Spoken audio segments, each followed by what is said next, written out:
The Student and the Golden Quill.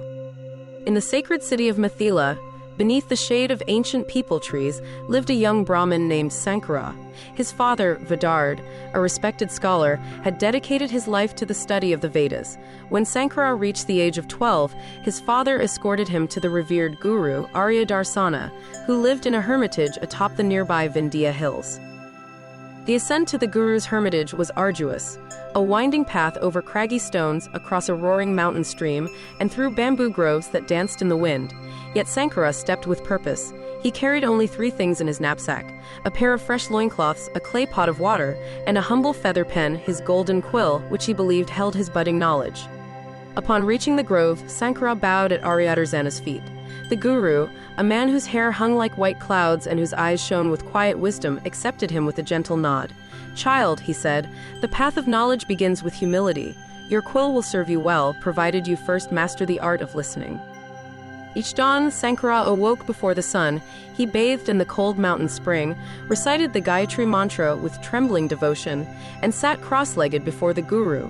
For hours, he observed the guru teaching the other students, explaining the intricacies of Rigveda meter, the mysteries of Upanishadic philosophy, and the reverence owed to each syllable of the mantras.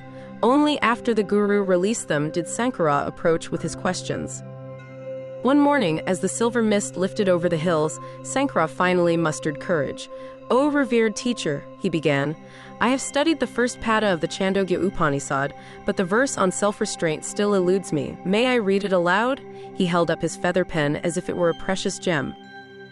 Āryadarśana smiled gently.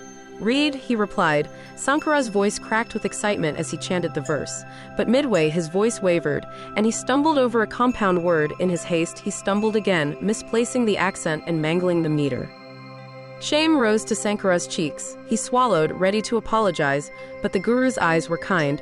"Tell me," the guru asked softly, "what did you hear in my earlier lessons about perfect recitation?"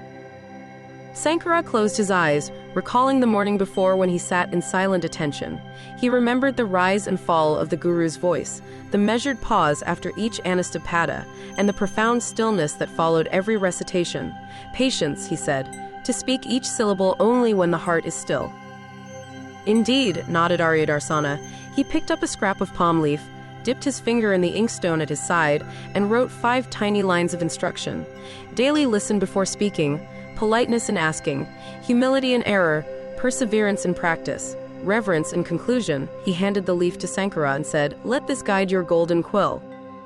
Ṣaṅkara offered a respectful bow and tucked the leaf into his robe. Day after day, he followed each verse. Before attempting any passage, he would sit in complete silence, observing the chirp of sparrows, the rustle of leaves, and the hum of mountain bees, until his mind stilled. Then he would whisper the verse, careful of each accent, each long vowel, each tiny sandy between words. Weeks passed, and his progress astonished even the older students. His voice, once shaky, now resonated clear and steady across the courtyard. One midday, Āryadarśana called him forward and handed him a new pen, a quill dipped in gold dust. "Your devotion has earned this," said the guru.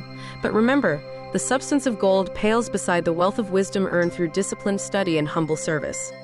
Ṣaṅkara accepted the golden quill with folded palms. He bowed deeply, not to take credit, but to reaffirm his vow. Never to let pride tarnish his heart, he continued his studies with renewed zeal, serving his guru's meal, sweeping the courtyard at dawn, and whispering verses under the moonlight until sleep overtook him. Years later, when Ṣaṅkara himself became a guru, his students often asked, "Why do you still guard the feather pen and the scrap of palm leaf?" Ṣaṅkara would smile and reply, "The quill reminds me to approach every lesson with purity of intent, and the leaf reminds me that true learning blossoms only when the ear is still and the heart is humble." Moral of the story: Brahmacharya, the student stage, thrives on disciplined learning and humility. True knowledge is won not by the flash of talent, but by the quiet perseverance of listening deeply, practicing diligently, and serving sincerely.